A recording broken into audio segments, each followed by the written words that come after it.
He's obviously a top player, but to follow on from my answer before, we're certainly not going to comment on other players of other teams, and it cannot be our focus. So, nothing to say. Can you confirm whether any bids have gone in, whether you're in talks? No bid.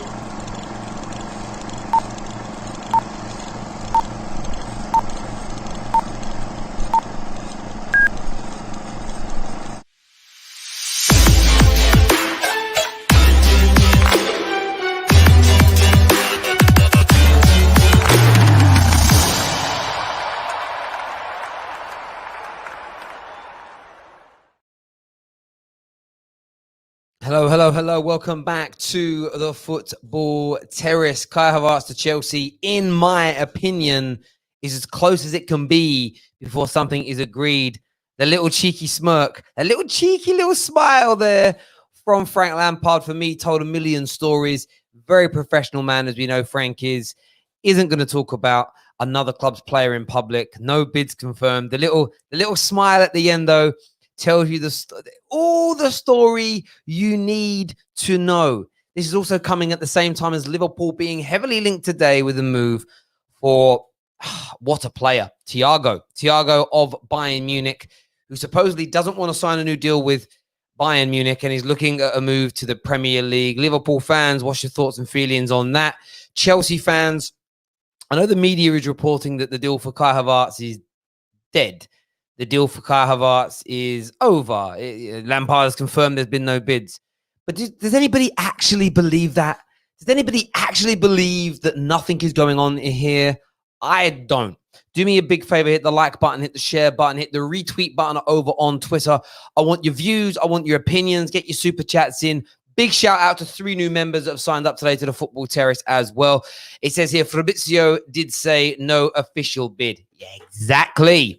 Look at the word official bid. So it's very important to remember the differences between inquiries from football clubs, conversations with intermediaries, and an officially submitted bid. No official bids have been made. I believe that, but it doesn't mean the talks aren't ongoing. But that little smirk of like, did they see a little smirk? That tells me everything I need to know about this deal being close. That's my opinion, by the way, that it's close. Nobody else's. As soon as you start seeing managers say, I don't speak about other people's players in public, have there been a bid? No, little smiles. You know something's going on. If Lampard, by the way, had no interest, he'd just say, listen, there's no bid. There isn't going to be a bid. We're not buying him. If he said that much, he would just end the entire speculation with, it's never going to happen. But he didn't. So that, for me, is very, very telling indeed. And we'll just take another quick look again at what it is that he said. He's obviously a top player, but to follow on from my answer before, we're certainly not going to comment on other players of other teams, and it cannot be our focus. So, nothing to say. Can you confirm whether any bids have gone in, whether you're in talks? No bid. He's obviously a top player, but to follow on from my answer before. And that's it. You saw it there. No bid. It looks down and smiles. You know, go look at the comments that were coming out of RB Leipzig before Chelsea agreed the deal. It's just, for me, it's stereotypical. And this is one stereotype that I am going to pull on. Soccer Skills here says the cheeky smile. Exactly. That cheeky smile, in my opinion, tells you all that you need to know. It's there. I'm so convinced this, again, you never know 110%. Deals can always fall through at the last minute, as an example. But Chelsea want him. Chelsea know remember, Chelsea trying to drive the price down. And why would they not? Just because they've got money to spend doesn't mean they should hemorrhage the cash. It doesn't mean they should be wasting the money. Doesn't mean they should be, you think about it. If you waste 10, 15, 20 million pounds on every deal by playing over the odds, at some point that's gonna the rug is gonna be pulled from underneath your feet. It's as simple as that. Comment here says Lampard is professional. That smile was great. Absolutely. The same thing happened with Timo Werner. Yeah, Emmanuel, we already pulled on that. Yeah, absolutely right. Absolutely right. Chelsea do their business in silence. Semi. I mean, the Werner deal broke 2 or 3 weeks before it actually happened. But yeah, there we go. He is smart. Absolutely, he's smart. 110%. He's smart. Like, you can't, anyone denying that Lampard isn't smart here, isn't just saying and doing the right thing, off your nut. Off your nut. Legit, without even like trying to sound disrespectful to you. Off your nut. You know? It's as simple as that. I want to talk Thiago in a minute as well. Phone lines will be open for you if you want to come on and have your say. I know that a lot of Liverpool fans are kind of intrigued by this news. And this is what we read today. Update: FC Bayern Munich and Thiago in the team. There is no rumors that he wants to join Liverpool. That's from one journalist, but it was peaking earlier on today. Sports Bible here. The Anfield edition says the rumors in the team that Thiago wants to leave Bayern Munich and find his way there. You're literally getting this up. It is crazy. You're literally getting this up here. Contact.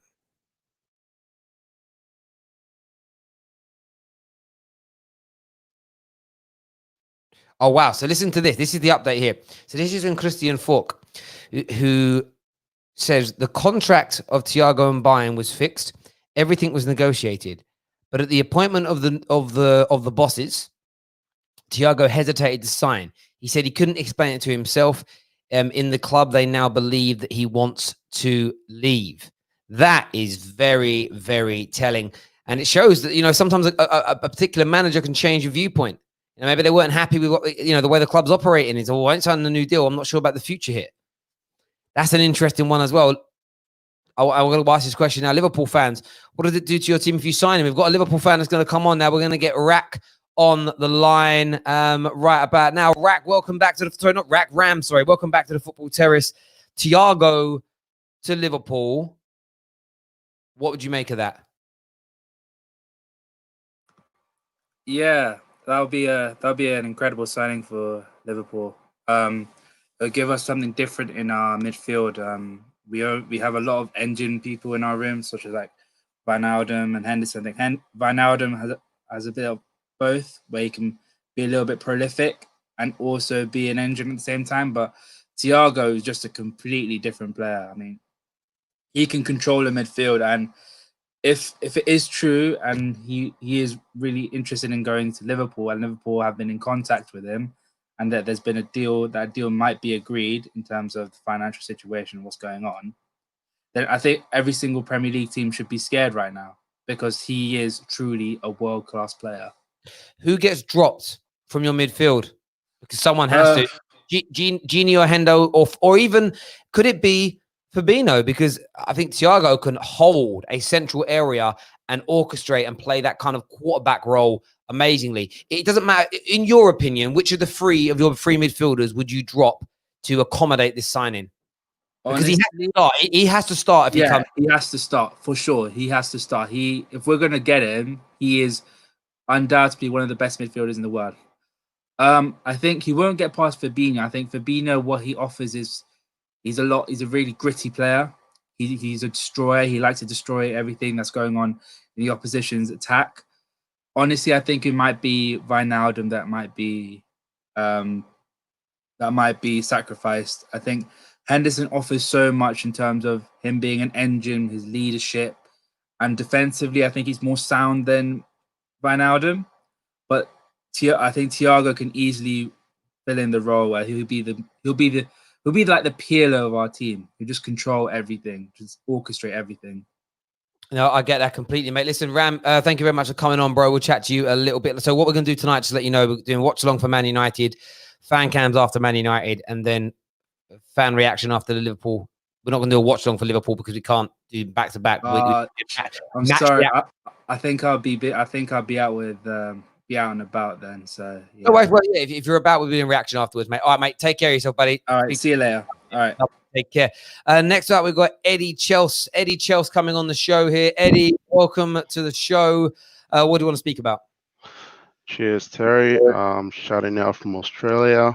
Yeah, Chelsea. I'm a Chelsea fan. The Havertz deal is going to be mad for Chelsea. It's great news for us.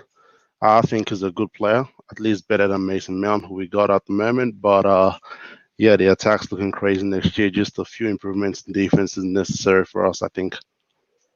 Yeah, it's an interesting one for me. So when I only read the quote. I read the quote. The title of my video was even different. I was like, "Deal looks dead. Deal hits major problem." I was thinking, "Oh, which title do I go with?" And I watched the video, and I saw the smirk, and I saw the tone of his voice, and my mind was, "Oh, this ain't over. This ain't dead. This is happening."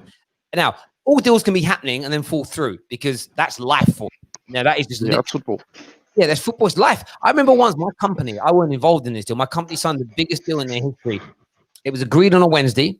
On the Thursday, preliminary contracts were drawn up because the contract negotiation had gone on for a month. Friday, we met the company.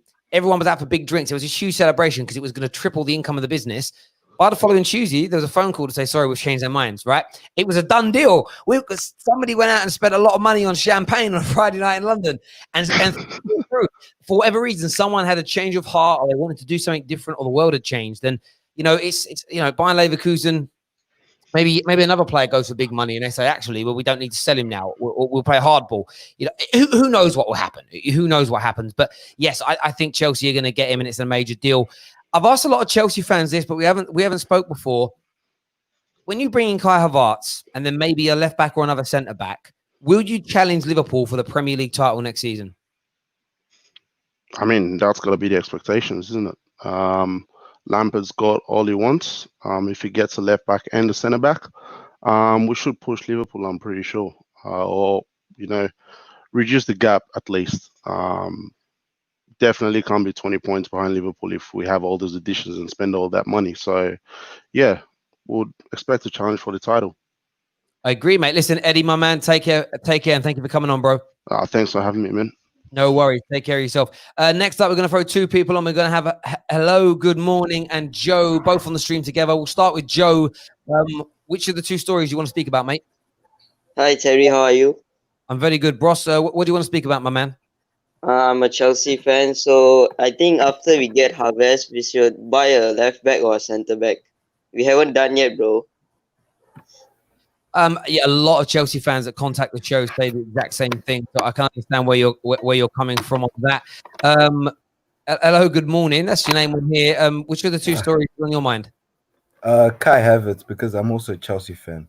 I completely agree, but the problem is that with Kepa, I think that we should buy Onana first, and Chilwell and Onana should be our top targets because those are the positions in defense we're lacking in. If we get those two, we can really build a team that can really challenge Liverpool next season. A lot of excited Chelsea fans on that. Boys, listen, I respect both your opinions on that. Thank you for coming on. Chelsea fans tuning in. If you sign another goalie and a left back, plus Werner and Kai Havertz, Ziyech there, is that arguably the best transfer window in Chelsea's history in the Premier League? And I'm not even I'm just trying to think back. Like the early days, you signed some good players and stuff, but there was a lot of Sean Wright-Phillips and Damien Duff was a good player, but I wouldn't say it was a marquee name like this. Kai Havertz, Werner, Ziyech, Ben Chilwell, and then a top-class goalkeeper.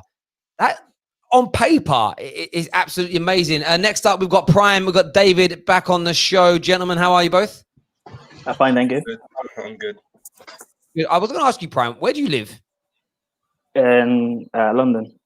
In London, because you've got like the most confused accent that I've ever heard, and I'm trying to pinpoint it in my head. I hear a bit of Irish, maybe. I don't know. Yeah, no, a lot of people say that. Born in Nigeria, grew up in Ireland. Ah, there we go. I knew I could hear something. I was going to show what. Now you live in London. Yeah. So you're basically Welsh. I moved before this whole thing happened, COVID. So yeah. Ah, there we go. But boys, Frank Lampard, his little cheeky smile, his little no bids. It was almost like if you're at school and it's like, oh, do you fancy Olivia? No, I don't. No. It's that. That's what he did. That's basically what he did down the camera.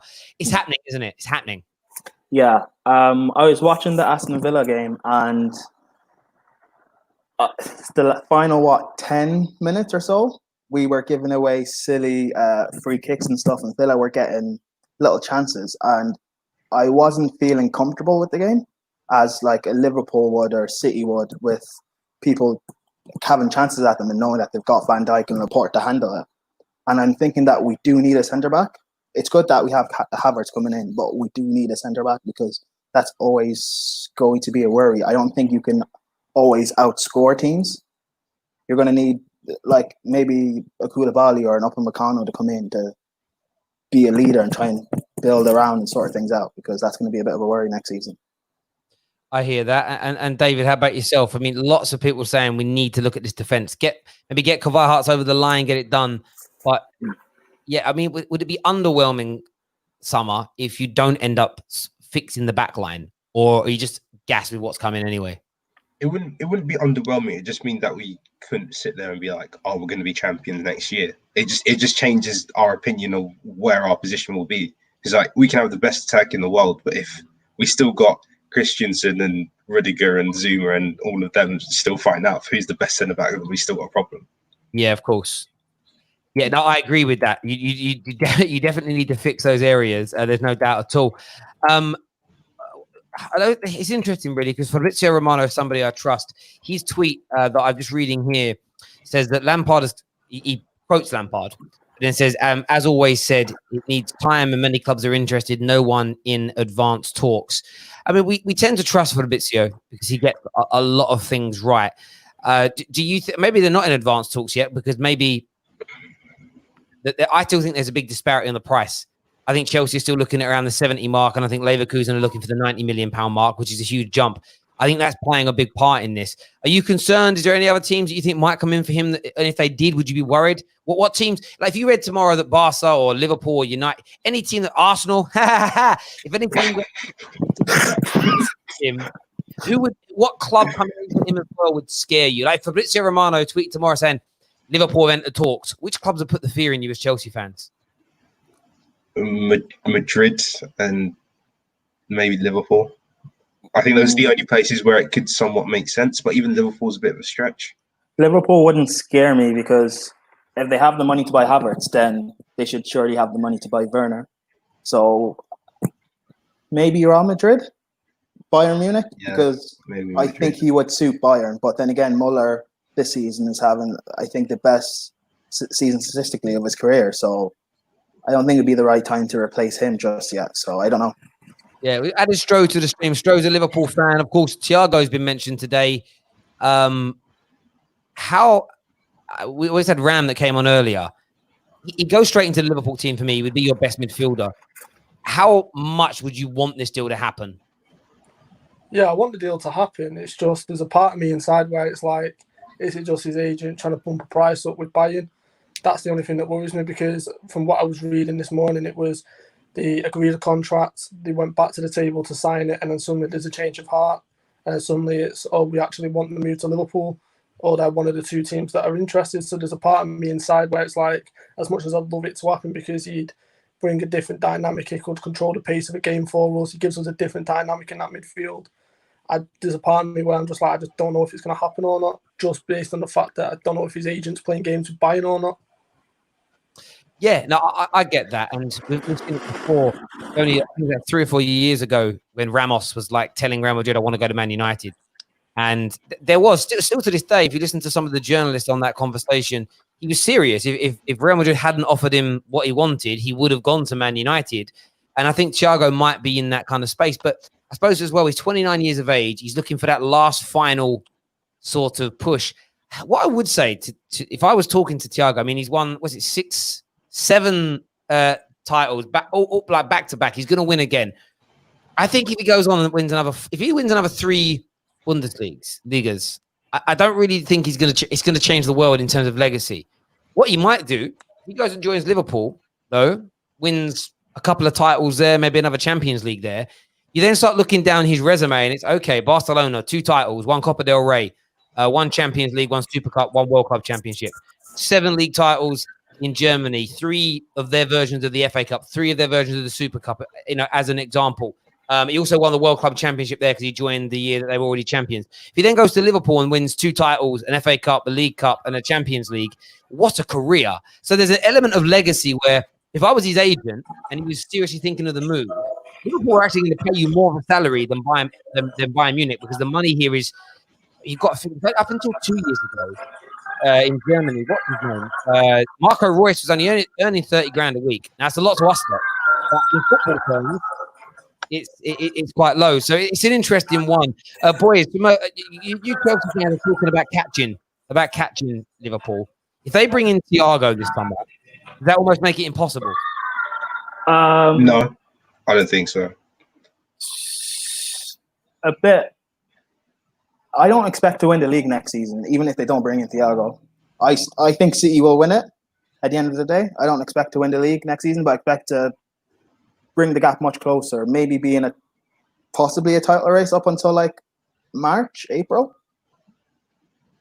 Honestly, if City sign a centre back, because I think already now a fit City and a fit Liverpool play each other. I think fit City win more than fit Liverpool already.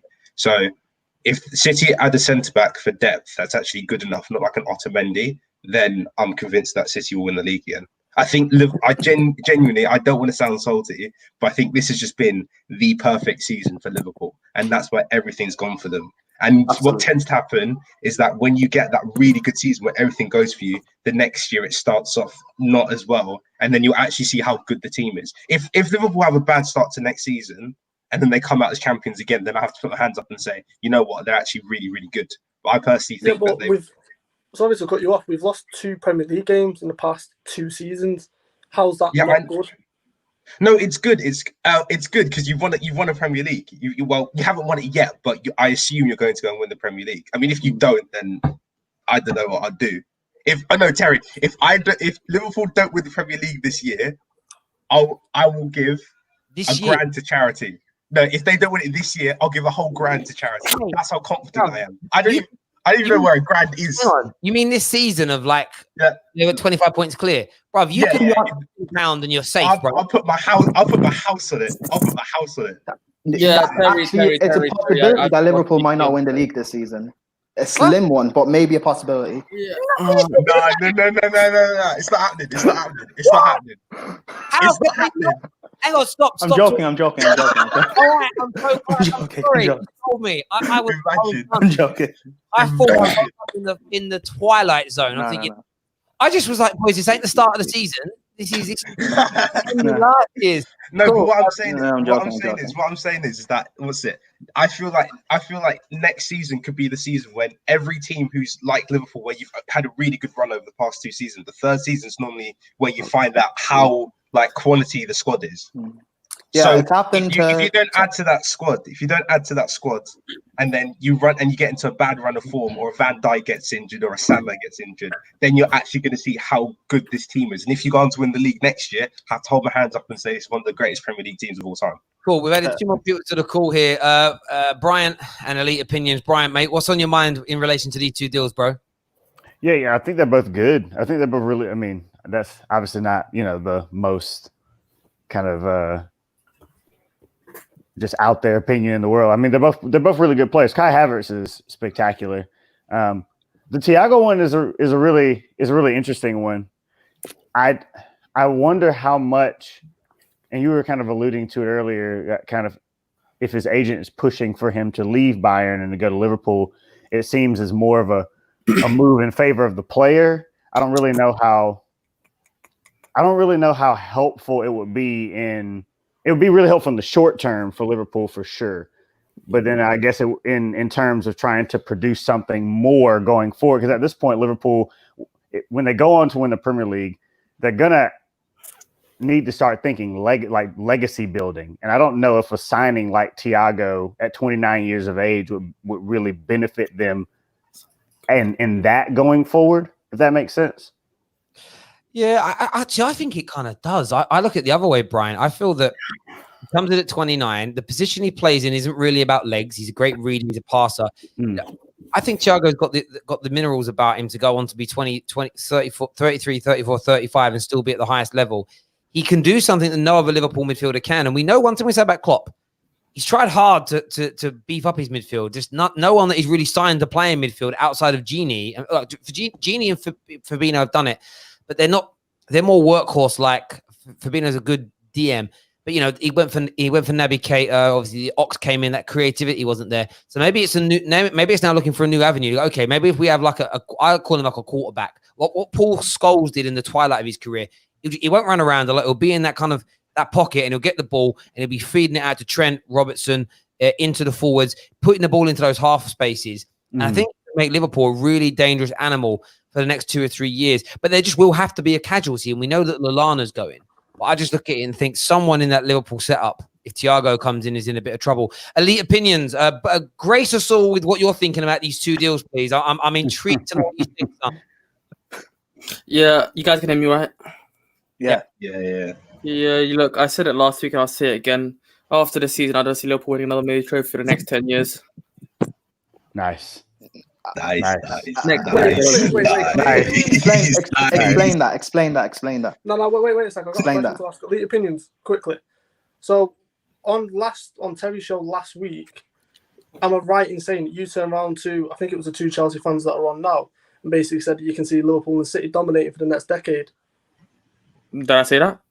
Yeah, last week. I didn't say that. I can guarantee you did. But if you pull it up, then I'll be happy to see. I'll be happy to see it. What he was saying last week was about I was Chelsea talking about not being good enough. Football. Because Chelsea and Frank aren't good enough. City at all. He was talking. I wouldn't. Elite, would you mind explaining what you mean by that? Because you're saying for the next decade. Yeah.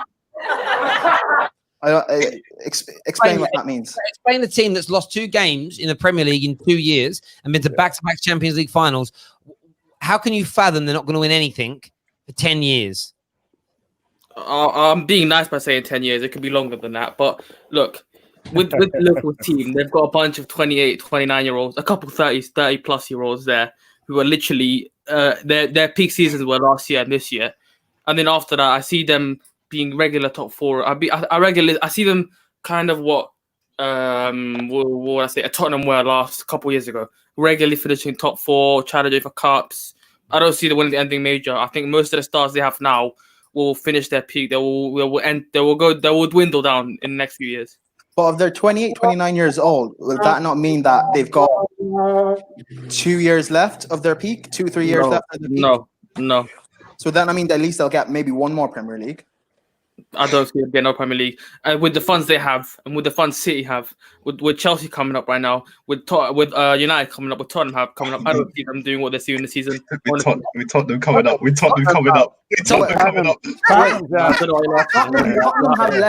Tottenham have less money than Arsenal, and Arsenal are a mid-table club. So we have a better squad than Arsenal. We have a better squad than them. Tottenham also don't have a better as a manager. So what? Elite opinion. Your club is dropping like a stone, just like Arsenal. I mean, someone's club has 3 points yesterday. Someone's club still on 1 point. Trigger. Wait. Do you really believe that Tottenham is going to improve drastically with Jose Mourinho at the helm? I didn't say drastically. We're going to go an upward trajectory. Okay, you think they're going to go in an upward trajectory? Okay. Yeah. I mean, what happens when you lose Harry Kane? Pardon? What happens when you lose Harry Kane? All invest, man. Invest. Listen, Elite, I love Mourinho. I'm one of his biggest defenders, but I don't see that happening. What? Invested? Well, Levy's not going to invest 200 million in the squad. I think you're under the dream that we're going to be taking decades to pay off one stadium loan. I'm sorry. No, nothing to do with the stadium. I just don't see Levy spending 200 million in the window. Yeah, I mean, he didn't do it. Poch is your greatest ever. Poch is your greatest ever manager, and he didn't do that for Poch. Pardon? Poch is your greatest ever manager, but he didn't do it for Poch. Poch was used to working with players, not of like expensive players. Mourinho needs expensive players, and I think Levy's not dumb enough. I think he knows they're out of stadium now. They're at that point where he needs to invest if he wants to make that step up. Okay. You're speechless because I'm speaking facts. No, if that's what you think, that's fine. I don't think so. I think your chairman's too penny pinching to help Mourinho succeed in that role. I'm sorry, who do you support? Manchester United. He was going to go financial.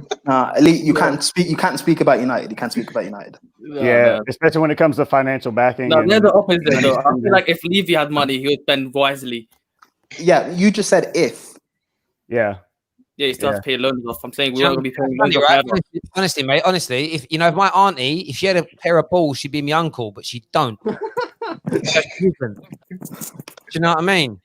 And you know, with the Thiago thing, Thiago he's a great player. I'd say that he's probably one of the most underrated midfielders of his generation. If he goes to Liverpool, they'll be serious. If he goes to Liverpool, then I can see them winning a major trophy. But I thought, I'm not going to say anything. I don't need to say anything. You have hope in this. I do agree. I do agree, though. Thiago, honestly, is Thiago's cube. Thiago is a very good centre mid. Very good. No, I got a question. I did want to ask. Oh no, you go. Sorry, I just want to say, what is Thiago? 28, 29 years old? 29. Great player. Okay. So why would a player who's roughly the same age as the rest of Liverpool's players in Liverpool's squads, like Mana and Salah and everyone, why would he make them win trophies for the next 10 years? But if they don't buy him, they won't. I didn't say 10 years. I said they could win another major trophy with him there. Okay, but if he doesn't come, why won't they win a major trophy? But he's the same age as Mana, Salah, Van Dijk, and the rest. Because first of all, the owner won't invest. Second of all, the players are going to hit past 30. Okay, so why would the owner invest in one player but not in other players? What players are you investing in? Alisson. No, but that's why I'm asking you. Van Dijk. You're saying the owner won't invest, but if they buy Thiago, that's investment. That means he's investing. That's investment. I just said if they buy Thiago, I can see them winning another major trophy though.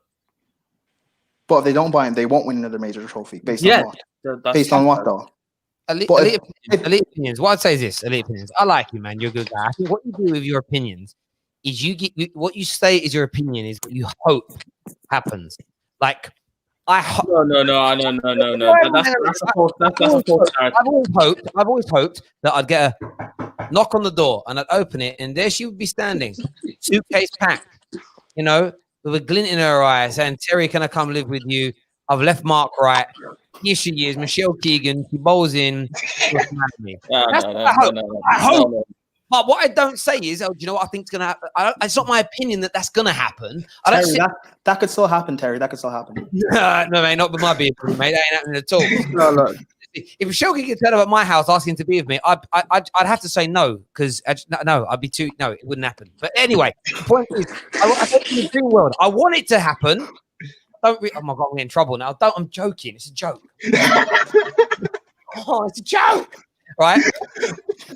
It's not, but like it's a fantasy. It's like I know it isn't going to happen. That's your elite opinions. Your opinions on football are fantasy. No, they're elite. They're elite. No, they're not elite. They're elite. They're borderline ill. You know what I do? You know what it is? First of all, look. First of all, unlike you, some of you guys here, I'm not a stat hungry merchant. Second of all, you always bring up stats. Whenever you want to prove something, you always bring it up. Because of stats. That's why you don't like stats, because when you say Lo Celso is as good as Paul Pogba, but yet he hasn't created or scored a goal in the Premier League, you're in trouble. You're like, oh, but that's just a stat. That don't mean anything. What? So facts don't matter. Do you know? Wait, what I mean? he said Lo Celso is as good as Pogba. No, yeah. I never said that. Don't put words in my mouth. I never said that. I never said that. I think also performed on a world-class level this season. He said, "Well, no, he said Lo Celso was going to pocket Pogba." Yeah, no, at a world-class level. To my knowledge, I haven't watched Spurs every single game, but to my knowledge, he hadn't really gotten to the team until November, December. That's most of the season, though, since up to now. No, but you said he's been playing as a world-class level all season. I said this season where he's played. Yeah, all season, but he hasn't played all season. He's played from November onwards. Do you wanna be that bitter and salty? You're gonna count 2 months in. That's not all season. You wanna be that bitter and salty? You're gonna count 2 months in. But that's not all season. I don't care. I couldn't care less. I couldn't care less. Okay. So, I've got to go. Appreciate all of you coming on. We're live from around 5 p.m. this evening for Man United versus Sheffield United. So please all tune in for the watch along and for the reaction show afterwards. It'd be amazing if you could hit the like and share button now. We've got hopefully as well big announcement coming soon to the Football Terrace. And when I say big, I'm talking big. I'm talking as big as any transfer news is going to happen this summer. There's no way. There's no way. If it happens, wait, what is it? There's no way. There's no way. No, I'm not saying. I'm keeping my powder. Keep your eyes peeled. This news. Can I just say, elite opinions? You better hope that Spurs get top 4, or else it'd be pretty sad for No, a world-class player this season in Lo Celso not to be in top 4 in Champions League. This is what I mean. With people like this who are just so angry and bitter at some of my elite opinions, they want to put words into my mouth. I'm sorry if it hurts you when I say stuff I'm like not putting words in your mouth, but I'm just saying for a world-class player not to be playing in the Champions League, Lo Celso next season. Oh, see, this is what I mean. Because you don't play Champions League, you can't be a world-class player. That's just factually incorrect. That's literally not what I said. I've got to go. Listen, Stroh, thank you for coming on. Dave, Prime, Brian, amazing. Deluded opinions. Thank you very much as well. Here we go. Here we go. Full soon. I'll speak to you. Take care. Goodbye and God bless. Inshallah, United lose.